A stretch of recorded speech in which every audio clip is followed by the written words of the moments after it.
On the night of May 10, 2011, an ethnic Mongol herdsman was killed by a coal truck driver near Xilinhot, Inner Mongolia, China. The incident, alongside grievances over mining development in the region and the perceived erosion of traditional lifestyle of indigenous peoples, led to a series of Mongol protests across Inner Mongolia. Some 2,000 students participated in protests at Communist Party headquarters of the West Ujimqin Banner, followed by demonstrations by secondary school students in the Xilinhot area.Select secondary schools and universities with large ethnic Mongol populations were reportedly under lockdown. The Inner Mongolia government under Hu Chanwa tightened security in Inner Mongolian cities, including dispatching People's Armed Police troops to central Ho. To address the underlying issues, the government provided compensation to the family of the victim, brought forth tougher environmental regulations, and dismissed the Communist Party chief of West Ujimqin. The truck driver was tried, found guilty of murder, and sentenced to death. Compared to other ethnic regions in China such as Xinjiang and Tibet, Inner Mongolia is relatively free of ethnic tensions. The protests are the first large-scale ethnic Mongol protests in China in some 20 years. Although the protests received praise and support from Inner Mongolia self-determination groups abroad, there was no discernible reaction from the government of neighboring Mongolia. Origins: Mergen's death. On May 10, an ethnic Mongol herdsman named Mergen was obstructing a mining company, Liaoning Chengcheng Industry and Trade Group, from passing on to his pastureland.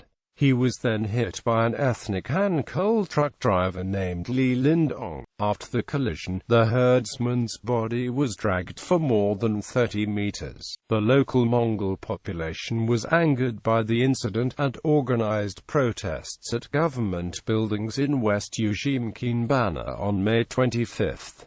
On May 24, in an attempt to contain the situation, Xilinhot League authorities held a press conference, announcing the arrest of the truck driver, and promised to deal with the suspect in an expedient manner. Protests spread. On May 25, some 2,000 students from several of the city's secondary schools, along with nomadic herdsmen, organized protests at the League government buildings in Xilinhot. Protests also occurred in the East Ujimqin Banner. At this point, the themes of the protest had evolved from the death of an individual to collective grievances over the ecological destruction of Inner Mongolian grasslands and the integrity of the homeland of the ethnic Mongols. On May 26, the protests spread to the bordered yellow banner. On May 27, local authorities announced martial law in the plain blue banner and the West Ujimqin Banner. Some 300 riot police were dispatched and 40 protesters were arrested. In the plain blue banner, schools were under lockdown as students were confined to campus grounds for the weekend. Paramilitary troops guarded the major thoroughfares where banner government buildings were situated. Although the protests were initially confined to the Xilinhot region, some 150 people protested in the capital, Ho. The Inner Mongolia government under the auspices of Hu Chanwa adopted a take-no-chances attitude, and sent in police and paramilitary forces to cordon off the city's main square. Several of the city's secondary schools confined students to campus grounds. At the Inner Mongolia University for Nationalities in Tongliao, in the eastern part of the province,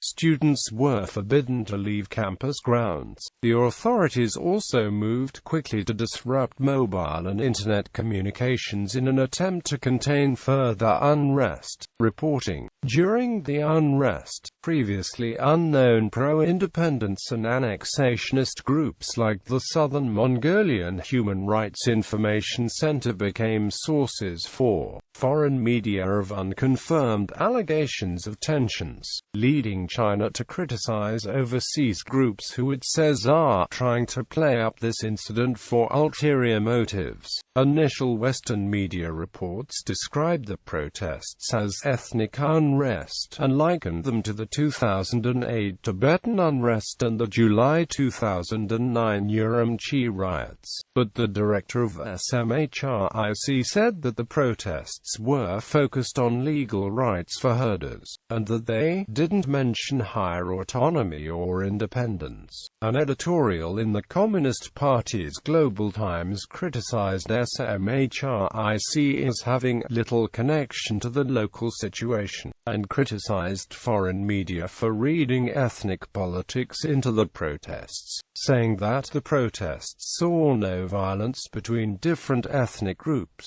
Several of the ethnic Mongolian protesters said the protests were not connected to the Tiananmen Square protests of 1989, and did not care about it. The Southern Mongolian Human Rights Information Center reported that a Mongolian Joowwww University researcher said the June 4 incident has nothing to do with our Mongolian protests. We Mongolians are trying to free ourselves from any form of Chinese control, authoritarian or democratic alike. Our struggle is against a foreign occupation.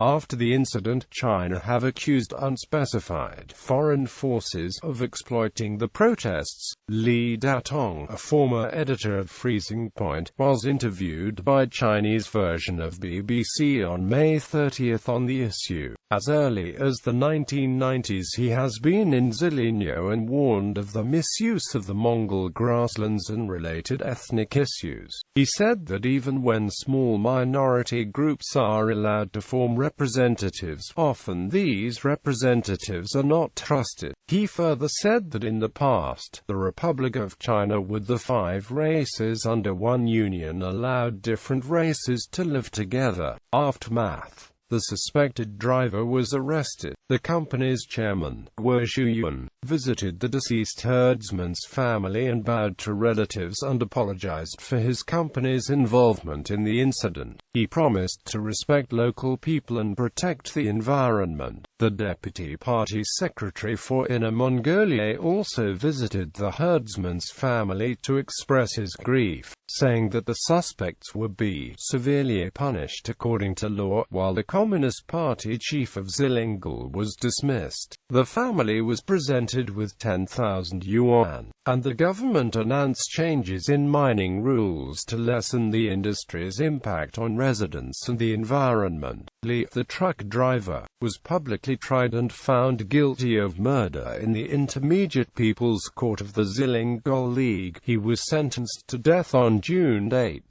The passenger sitting beside him was sentenced to life imprisonment, and 2 other men that helped the truck evade police were given jail terms of 3 years. All of the 4 convicted appealed the sentences, but Mergin's brother expressed gratitude for the verdict. Other similar events. On May 15 in Ujimqin Banner, Inner Mongolia, another Han Chinese coal miner named Sun Shuning drove a forklift and hit Jan Wenlong, a 22-year-old Manchu. Jan led a group of 20 people to dispute noise, dust and pollution. When they began smashing properties, a clash ensued. In the clash Jan died, and 7 people were injured.